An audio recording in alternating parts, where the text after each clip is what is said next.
ঘড়িতে তখন সময় ভোর 4:06। অক্টোবরের শেষের দিকে হেমন্তের এক নরম ভোরে হিমের চাদর গায়ে জড়িয়ে আমরা বেরিয়ে পড়লাম এক নতুন সফরে। গন্তব্য কিন্তু সেই পুরাতন এবং অতি পরিচিত দার্জিলিং। হাই, আমি সুমনা এবং আপনারা দেখছেন আমার চ্যানেল দ্য বোহো গার্ল। অনেকদিন পর নতুন এক সফরের গল্প নিয়ে এবং নতুন সফর সঙ্গীকে নিয়ে শুরু করছি আমার আজকের ভিডিও। আর এবারে এই সফরে আমার সঙ্গী হলো কর্ণ এবং আমার 6 মাসের শিশুপুত্র কৃষু।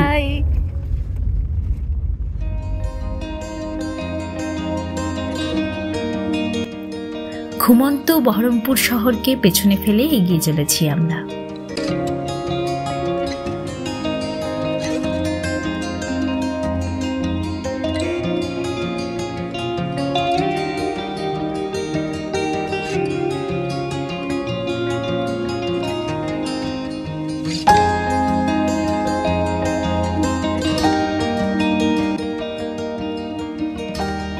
এখন প্রথম টোল গেট পেরোলাম।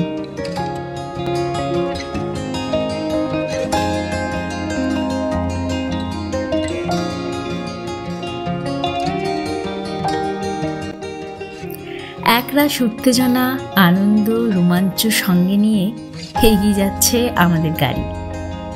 কলকাতা থেকে বহরমপুর অবধি রাস্তা এখন খুব ভালো হয়ে গেছে, তবে বহরমপুর থেকে জঙ্গিপুর অবধি রাস্তার অবস্থা খুব একটা ভালো নয়। রাস্তায় অসংখ্য ছোট বড় খানাখন্দে ভর্তি।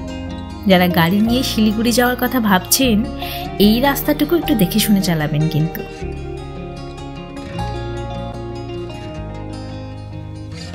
পূবের আকাশে একটু একটু করে আলোর আভা দিতে শুরু করেছে। ঘড়িতে এখন সময় ভোর 5:15। কুয়াশা জড়ানো ভোরের আলোয় চারপাশটা আজ যেন একটু বেশি মায়াবী লাগছে।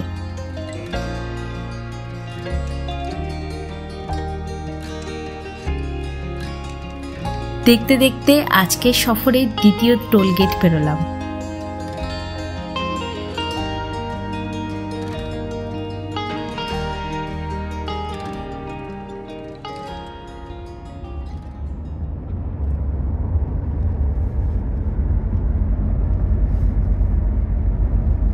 Hello, good morning.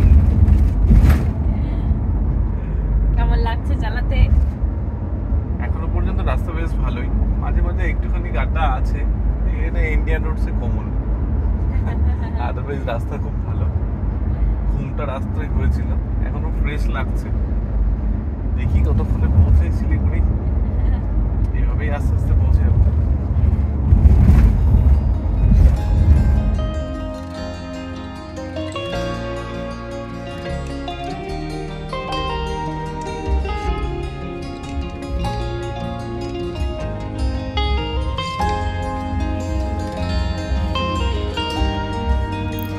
অবশেষে ফারাক্কা ব্রিজ ঢুকছি।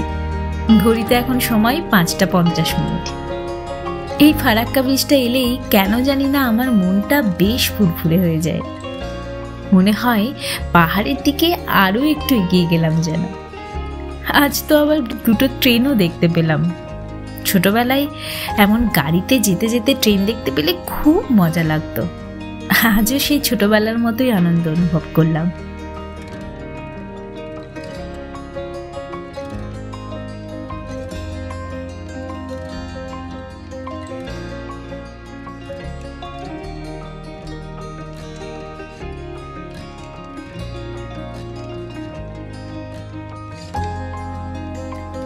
এখন ফারাক্কা রায়গঞ্জ টোল প্লাজা বেরোচ্ছি।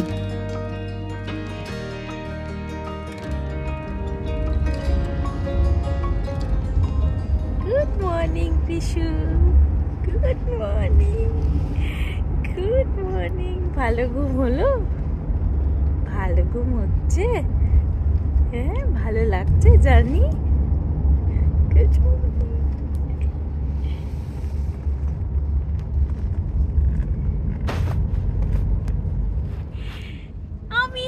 কৃষু, আমরা ফুল এনজয় করছি রাইড। কেমন লাগছে কৃষু?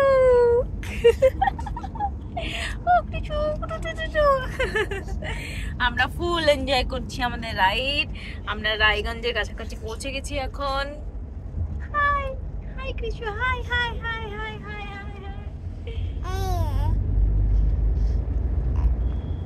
হাই কৃষ্ণর বাবা, কেমন এনজয় করছো? আর কি ড্রাইভার লাইক ফিলিং। মালকিন মালিক সব পিছনে বসে। তবে রাস্তা এখন বেশ ভালো হয়েছে কিন্তু, তাই না? একদম মালদার পর থেকে রাস্তা, হ্যাঁ মালদার পর থেকে রাস্তা খুব ভালো। রাস্তা খারাপ নয়, কিছু কিছু জায়গায় মালদার পর থেকে রাস্তা।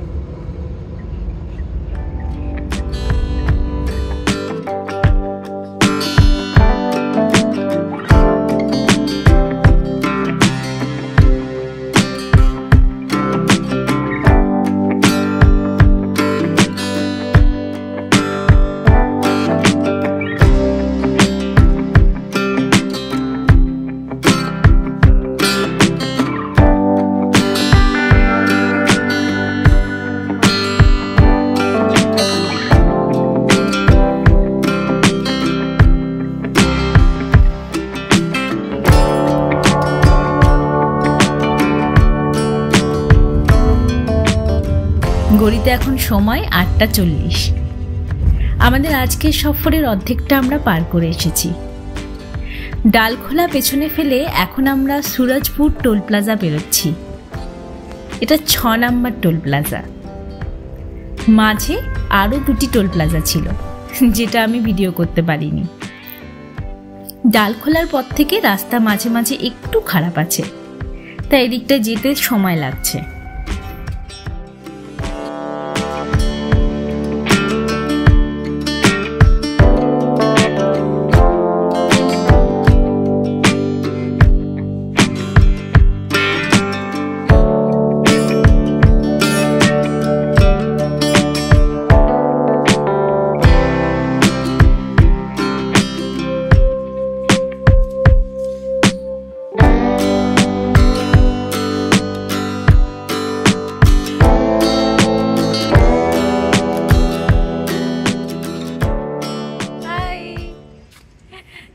আমরা 3 ঘন্টা প্রায় টানা একদম আসার পর এখন একটা জায়গায় একটু ব্রেক নিতে দাঁড়িয়েছি।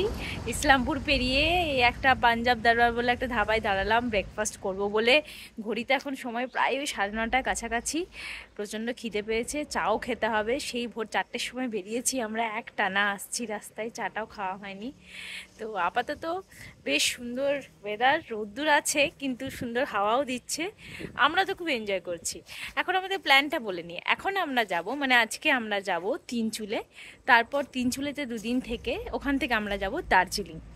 আর শিলিগুড়ি অবধি আমরা নিজেরা ড্রাইভ করে নিয়ে যাচ্ছি। শিলিগুড়ি থেকে আমরা একজন ড্রাইভার দাদাকে বলেছি, তো উনি বাকি শিলিগুড়ি থেকে তিনচুলে এবং বাকি দার্জিলিং অবধি পুরোটাই উনি আমাদের ঘোরাবেন। আর এই আমরা এখন এনজয় করি আমাদের ব্রেকফাস্ট। আর এদিকে কৃষু কিন্তু ভীষণ এনজয় করছে। হাই ও Krishu, good morning. Good morning Krishu. আমাদের থেকে বেশি এনজয় করছে কৃষু আজকে, ফুল এনজয় করছে, ঘুমিয়ে ল্যাদ খেয়ে। উফ, মানে একদম রাস্তা দেখতে দেখতে অবাক হয়ে যাচ্ছে। এত কি এগুলো কি, কোথায় যাচ্ছি আমরা, তাই না কিছু আরো কিছু দেখতে পাবো। বাবা hi Krishu, hi Krishu, hi Krishu.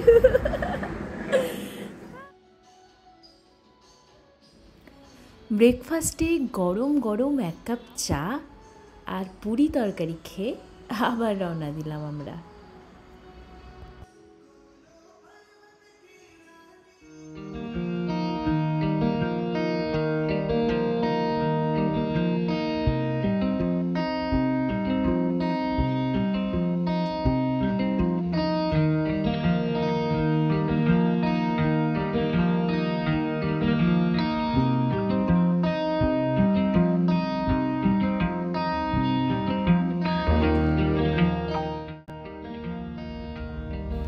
ঘড়িতে সময় এখন 11:40। আমরা আজকে 7 নম্বর টোল প্লাজা পশ্চিম মাদাটি টোল প্লাজা পেরোচ্ছি। শিলিগুড়ি আর ওই 40-50 কিলোমিটার। কিন্তু এখন থেকেই রাস্তার দুধারে সবুজ চা বাগান চোখে পড়ছে, আর ওই দূরে দেখা যাচ্ছে পাহাড়ের নীল রেখা। সব মিলিয়ে জানান দিচ্ছে যেন পাহাড় আর বেশি দূরে নয়। আমরা পৌঁছে গেছি শিলিগুড়ি, আর এখন আমরা আমাদের ড্রাইভার দাদার জন্য অপেক্ষা করছি। আর এইদিকে একজন সুপার এক্সাইটেড, ও কৃষু, ও Krishu super excited, super excited, কে পাহাড় যাবে বলে এত আনন্দ। হাই, কেমন লাগছে? পৌঁছে গেছি শিলিগুড়ি।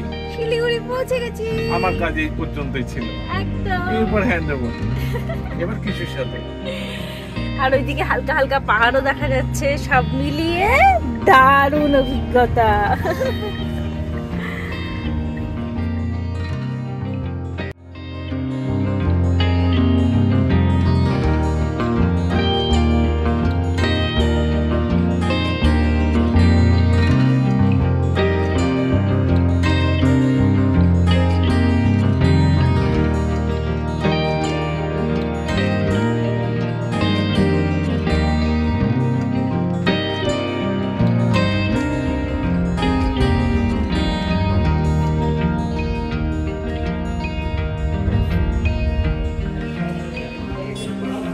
আমরা এখন লাঞ্চ করছি, সময় দুটো প্রায়। কৃষও লাঞ্চ করবে, আমরাও লাঞ্চ করব। এই তিস্তা বাজার থেকে একটু উপরের দিকে এসে এখানে একটা নীলামানি বলে একটা রেস্টুরেন্টে আমরা লাঞ্চ করবো বলে ওয়েট করছি। কৃষু ওয়েট করছে, কৃষুকে আলাদা খাবার তৈরি করা আছে। আর আমরা খাচ্ছি চিকেন নুডলস, আর তার সঙ্গে না এগ নুডলস আর চিকেন স্টিম মোমো। পাহাড়ে আসলে মোমো আর নুডলস না খেলে হয়। এবার বেশ ভালো লাগছে, বেশ পাহাড় পাহাড়। এতক্ষণ তো গরম লাগছিল, এবার হালকা হালকা ঠান্ডা লাগছে।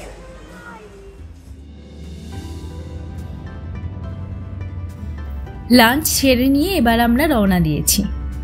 আঁকাবাঁকা রাস্তা, ঘন সবুজ গাছেদের সারি, আর তিস্তাকে সঙ্গে নিয়ে ছুটে চলেছে আমাদের গাড়ি। কিন্তু এবারের পাহাড় দেখে মনটা খারাপ হয়ে যাচ্ছে। কিছুদিন আগে হয়ে যাওয়া বন্যায় রাস্তার অবস্থা খুবই খারাপ। কিছু কিছু জায়গায় তো রাস্তা প্রায় নেই বললেই চলে। পাহাড়ের সেই সুন্দর আঁকাবাঁকা রাস্তার সৌন্দর্যকে গ্রাস করে নিয়েছে তিস্তা। কোথাও কোথাও কোনো রকমে পাহাড় কেটে যাতায়াত করা হচ্ছে, সেই সঙ্গে রাস্তা তৈরির কাজও চলছে। এখানকার লোকেরা তাই তিস্তার নাম দিয়েছে রাক্ষসী তিস্তা। কিন্তু যে ধ্বংসের জন্য মানুষ নিজেই দায়ী, তার দায় কি তিস্তার ওপর চাপানো ঠিক? তিনচুলে যাওয়ার পথ নিতেই অবশ্য দুপাশের দৃশ্য আর আবহাওয়া দুয়েরই পরিবর্তন হলো।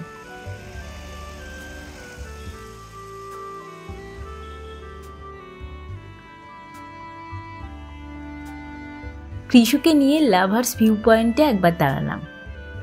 রঙ্গিত ও তিস্তা নদীর অপূর্ব মেলবন্ধন, সবুজ পাহাড় আর এই সব কিছুকে আগলে রাখা নীল আকাশ, এই জায়গাটার সৌন্দর্য বহু গুণ বাড়িয়ে দিয়েছে।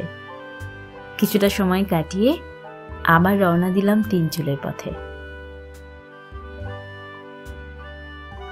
বিকেল 4:30 নাগাদ আমরা পৌঁছে গেলাম আমাদের আজকের গন্তব্য তিনচুলের রত্ন বজ্র বাটিকা রিসর্টে। বহরমপুর থেকে তিনচুলে পৌঁছতে সময় লাগলো পাক্কা 12 ঘন্টা। এই রিসর্টটি সন্ধান পেয়েছিলাম ইউটিউব দেখে, আর ইনাদের নিজস্ব ওয়েবসাইট থেকে আমরা রুম বুকিং করি। আমাদের যে ডাবল বেডরুমটি দেওয়া হয়েছে সেটির প্রতিদিনের ভাড়া লাগছে 4000 টাকা করে।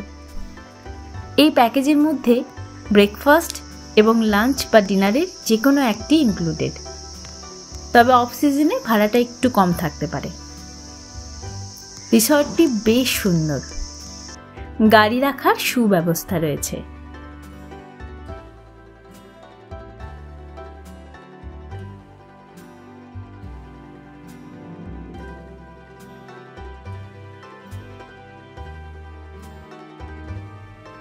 বাইরের লনে নানান রকমের রং বেরঙের ফুল ফুটে রয়েছে।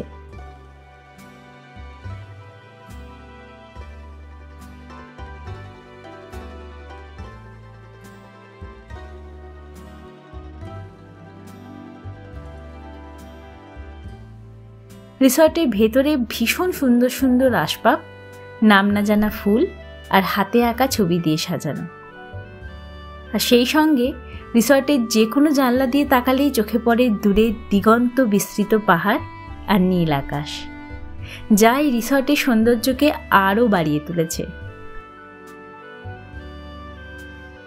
রিসর্টের নিচতলায় রিসেপশন আর এখানকার ওনারের থাকার জায়গা।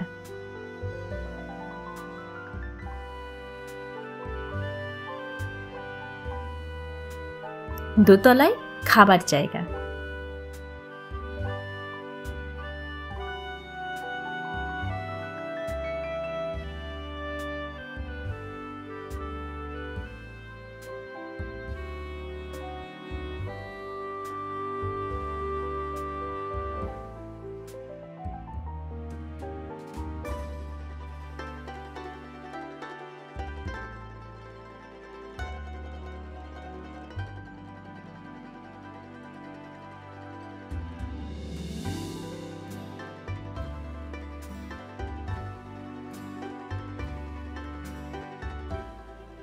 আর 3 তলায় আমাদের রুম।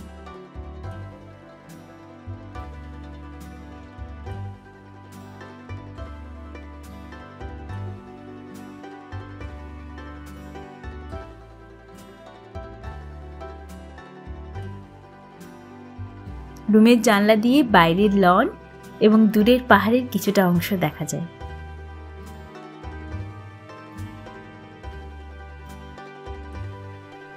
লাগেজ রেখে কৃষুকে নিয়ে একটু নিচটা ঘুরে দেখতে গেলাম। কৃষু, কৃষু, কোথায় এসছো তুমি? ঘুরতে? এখানে এসে সব থেকে বেশি খুশি হয়েছে মনে হয় কৃষু। বিশেষ করে এত ফুল দেখে ওর আহ্লাদ ধরে না। রিসর্টের গা ঘেঁষে রয়েছে একটি ছোট্ট টিলা। সিঁড়ি বেয়ে টিলার উপর যাওয়া যায়।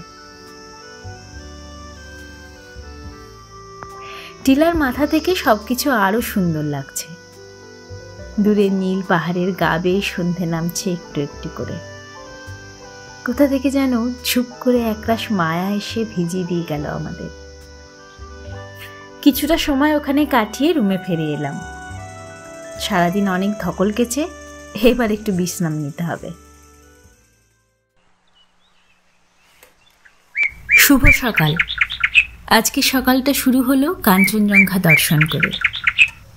এই রিসর্টের রুম থেকে সরাসরি কাঞ্চনজঙ্ঘা দেখা যায় না, কিন্তু এখানকার ডাইনিং হলের জানলা থেকে এবং নিচের ওই টিলা থেকে কাঞ্চনজঙ্ঘা দেখা যায়।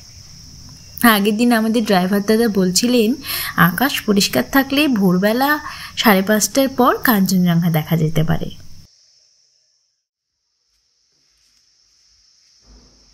সেই মতো ভোরবেলা অ্যালার্ম দিয়ে রেখেছিলাম।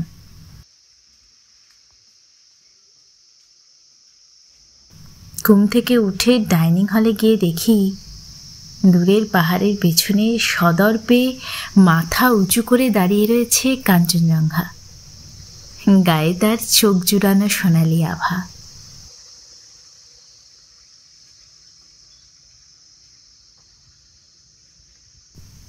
কিন্তু এইটুকু দেখে মন ভরল না।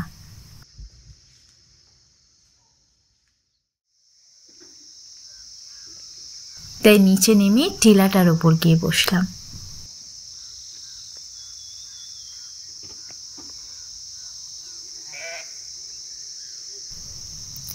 টিলার ডান পাশের পাহাড়ের গায়ে তখন মেঘ আর কুয়াশার লুকোচুরি খেলা শুরু হয়েছে। কি অসম্ভব সুন্দর স্নিগ্ধ একটা সকাল।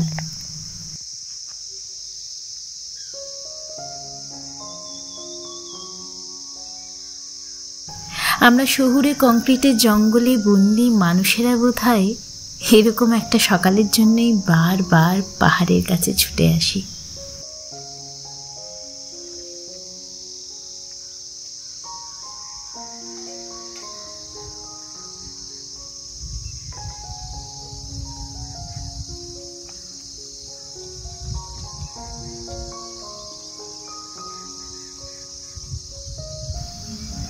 অনেকক্ষণ বসে রইলাম টিলার উপর।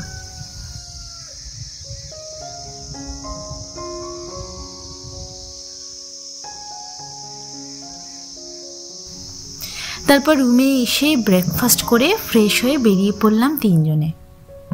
উদ্দেশ্য পায়ে হেঁটে গুম্বাদারা ভিউ পয়েন্টটা ঘুরে আসা। কৃষু সঙ্গে আছে বলে এবার আমরা বেশি ঘোরাঘুরি বা সাইট সিইংয়ের প্ল্যান রাখিনি।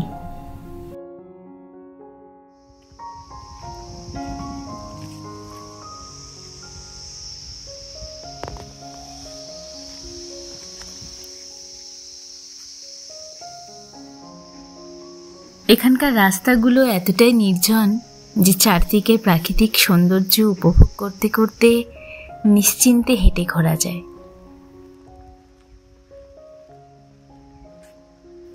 রাস্তার দুধারে যে কত শত নাম না জানা ফুল দেখতে পেলাম তার ঠিক নেই।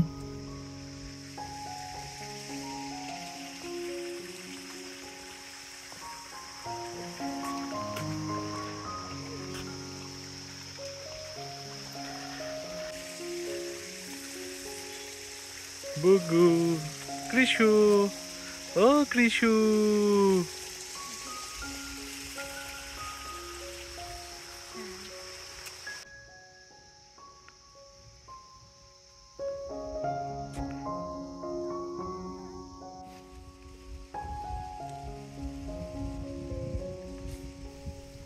হাঁটতে হাঁটতে পৌঁছে গেলাম ভিউ পয়েন্টে।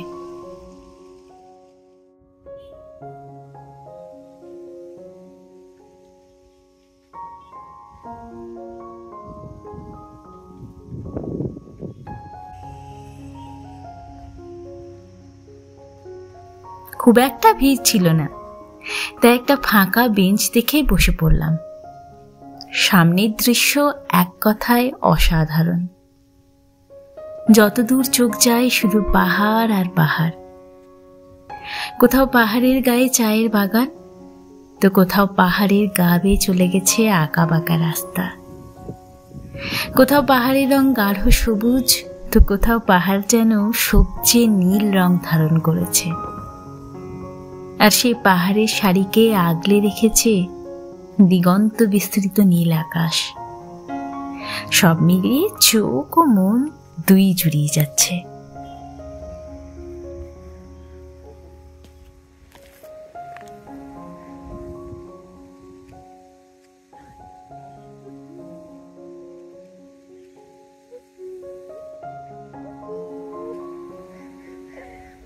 এখানে বসেই ঘন্টার পর ঘন্টা সময় কাটিয়ে দেওয়া যায়।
কাছে একটা চায়ের দোকান ছিল।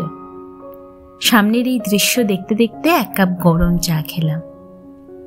দেখলাম কৃষুও অবাক হয়ে সবকিছু দেখছে আর উপভোগ করছে।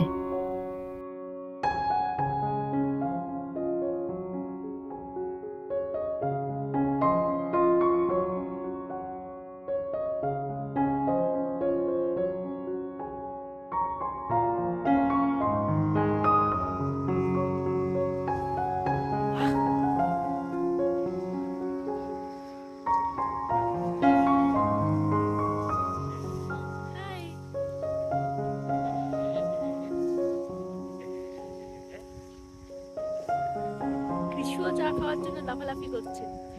এত সুন্দর জায়গায় এসে চা খেতে কান্না ইচ্ছে করবে।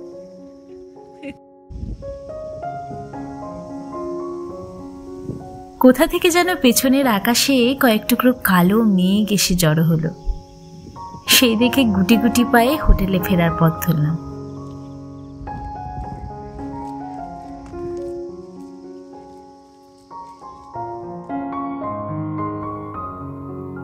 রুমে ফিরতে না ফিরতেই দেখি বিশাল এক মেঘের চাদর এসে ঢেকে দিয়েছে চারপাশটা। এমনকি জানলা খুললেই হুড়মুড় করে মেঘ ঢুকে যাচ্ছে ঘরের মধ্যে, ভিজিয়ে দিয়ে যাচ্ছে আমাদের শহুরে জীর্ণতাকে।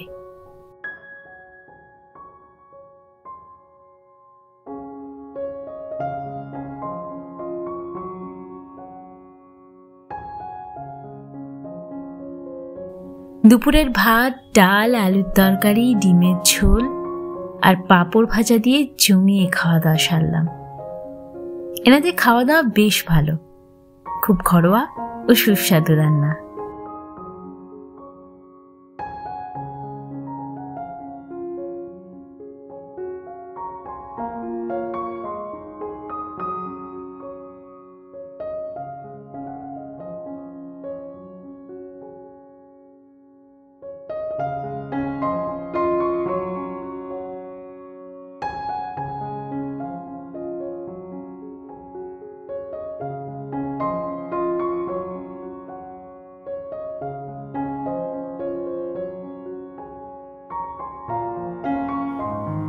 বাকি দিনটা মেঘেদের খুনসুটি দেখে আর কৃষুর সঙ্গে সময় কাটিয়ে কেটে গেল। ও কৃষু, তুমি খাবে নাকি আলু পকোড়া? বাইরে মেঘ কুয়াশা, আমরা বেরোতে পারিনি, তাই সন্ধ্যাবেলা আমরা খাচ্ছি ঘরে বসে কম্বল ঢাকা নিয়ে আলু পকোড়া। ও কৃষু, খাবে নাকি একটা পকোড়া?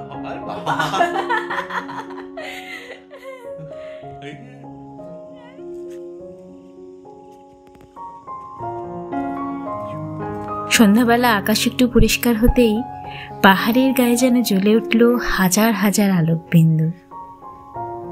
আধারের গায়ে সেই অজস্র আলোকবিন্দুর আলপনা যে কি মায়াবী লাগছিল তা ভাষায় বলে বোঝানো যাবে না। যতদিন বেঁচে থাকবো এই সন্ধ্যেটার কথা ভুলবো না।